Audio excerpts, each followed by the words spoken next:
Monsieur le maire, monsieur le maire, monsieur le maire, monsieur le directeur, mesdames, messieurs, chers amis. Écoutez, c'est rouge de honte que je prends la parole, monsieur le maire, après vos propos et ceux de Bruno. Je garderai peut-être 5 secondes à la fin pour les remerciements. Vous m'avez dit de faire court, j'ai prévu un PowerPoint de 8 heures. 7h58, car votre cabinet m'a dit, Laurent, il faut aller jusqu'à l'infini, jusqu'à épuisement. Voilà, donc je me suis dit, faisons simple, 8 heures, ça pourra, comme ça, petit à petit, l'audience magnifique de ce matin va s'étioler, et quand il ne restera plus que vous, monsieur le maire, je crois que nous pourrons partir tranquillement dans la nuit étoilée. La nuit blanche... La nuit blanche, c'est un moment magique et je suis très content d'avoir participé à une aventure collective, au fond, ce que je dirais tout à l'heure. Alors, monsieur le maire, je vous rassure, je vais faire bref. Je vais essayer d'être impactant, comme on dit, avec ce terrible mot aujourd'hui que je déteste, pour laisser peut-être la place aux questions qui sont, j'espère, nombreuses ce matin. Qu'est-ce qui nous a animés dans cette aventure ? 3 points. Oui, bon, j'ai fait une école de la rue Saint-Guillaume qui pousse plutôt aux 2 parties, mais allez, j'ai fait en 3. Mais il n'y aura pas d'antithèse. Il y aura juste peut-être un peu de synthèse. Tout d'abord, l'idée d'une fluidité. L'idée d'une ligne. Et effectivement, on aurait pu choisir une ligne historique, je ne sais pas, les Champs-Élysées. On aurait pu choisir une ligne à la Guy Debord, un peu erratique. Et finalement, je me suis dit, il y a une ligne de l'évidence, celle qu'aiment les Parisiennes et les Parisiens, qui est parfois méconnue, c'est la Seine. Et c'est ça qui nous a animés. Donc j'allais dire, avant de parler de nos nombreux amis artistes qui sont présents ce matin, et je les en remercie, je crois d'abord que ce matin, je voudrais mettre en valeur la ville star, la reine de la nuit, c'est Paris. Et il me semblait qu'il fallait redécouvrir ce soir-là la Seine. Et je crois que dans la nuit blanche, il y a l'idée de créer une utopie. Alors l'utopie, par définition, c'est quelque chose d'irrationnel, c'est quelque chose qui n'existe pas, mais on peut la matérialiser. Et c'est ce qu'on a voulu faire ce soir.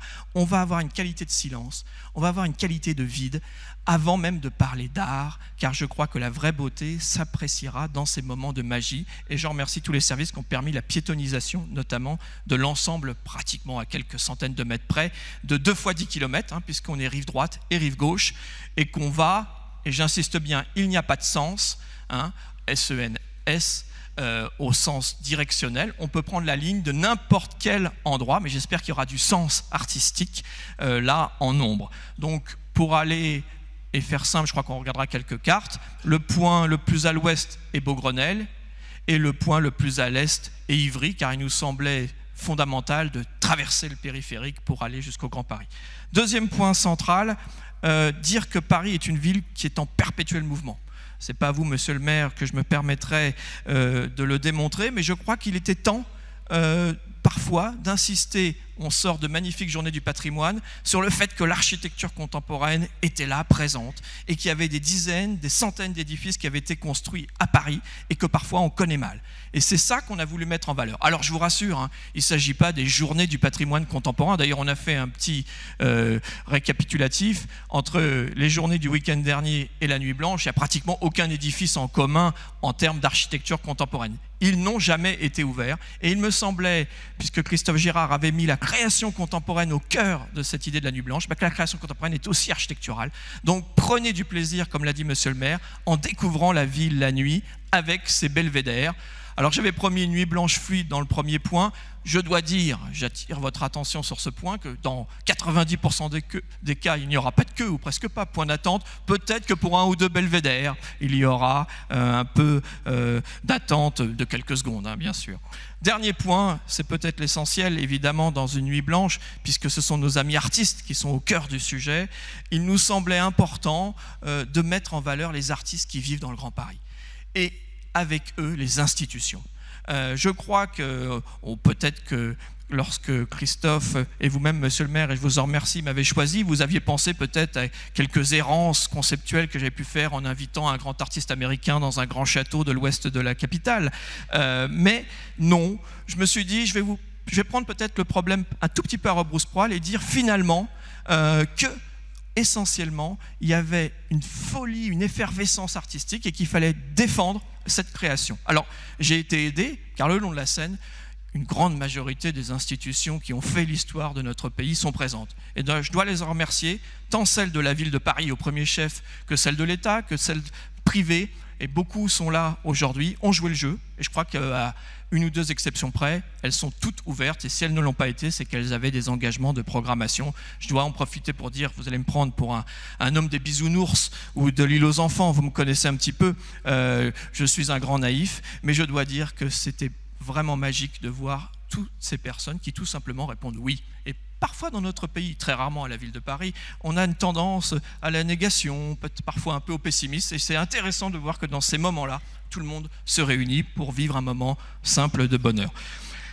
Les institutions, mais aussi les artistes, pas de quotas, pas de volonté de défendre telle ou telle ligne artistique, simplement des amis, beaucoup, ou des projets qui me sont venus et que j'ai décidé d'intégrer. Je crois que chaque année, il y a cette sympathique effervescence des projets associés, des projets labellisés. Vous le verrez dans la brochure, dans le dossier de presse qui vous a été remis. On a voulu une grande densité. Voilà. Et j'ai remarqué dans mes pratiques de Nuit Blanche, car je crois que j'en ai raté aucune, monsieur le maire, que parfois, on avait du mal à distinguer le projet associé du projet Nuit Blanche. Donc, évidemment, vous regarderez ça avec attention, grâce au financement de la ville et de nos partenaires, on a pu produire, et ça je crois que c'est essentiel, mais aussi on a tenu à accueillir au même niveau le projet d'une petite association qui a voulu défendre son lieu pour cette soirée-là, et je crois que c'est aussi ça qu'on a voulu faire, une constellation ce soir-là. Alors, j'avais voulu donner la parole au poète, monsieur le maire, et j'avais repéré cette phrase de Victor Hugo qui dit que le monosyllabe a une étrange capacité d'immensité. Voilà. Et finalement, le mot nuit, je crois, collait pas mal pour cette idée. Mais c'est avec Novalis que je voudrais conclure cette brève intervention, après peut-être un petit zapping très rapide des projets, qui dit que finalement, le règne de la nuit ne connaît ni temps ni espace. Et je crois que c'est ça qu'on cherche à faire dans une utopie, c'est chercher à rêver ensemble, et je crois que le rêve arrive à se matérialiser. Mesdames, messieurs, c'est votre nuit blanche, c'est celle de ceux qui aiment l'art et les artistes, et vous en êtes au premier chef. Je vous remercie pour votre attention.